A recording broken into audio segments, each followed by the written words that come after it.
Mä ajattelin antaa teille pitkästä aikaa taas vähän tilannepäivitystä tästä meidän Amei-brändin tuotekehityksestä. Tosi moni odottaa jo innolla meidän tuotteita ja moni on myös kysellyt, että missä vaiheessa me mennään. Tää prosessi on kestänyt jo aika kauan, mutta nyt mä voin vihdoin sanoa, että tuotekehitys on loppusuoralla.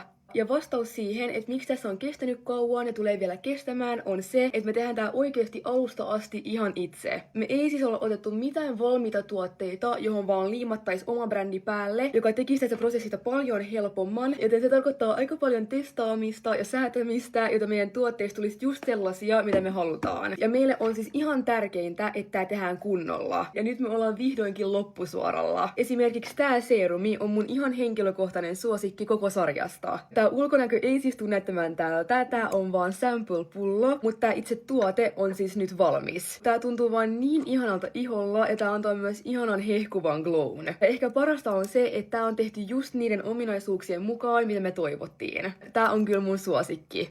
Mut nyt mä mietin, että mitä te haluaisitte kuulla meidän Amei-brändin suhteen. Mä vastailen tosi mielelläni teidän kysymyksiin eri videoilla. Pus pus!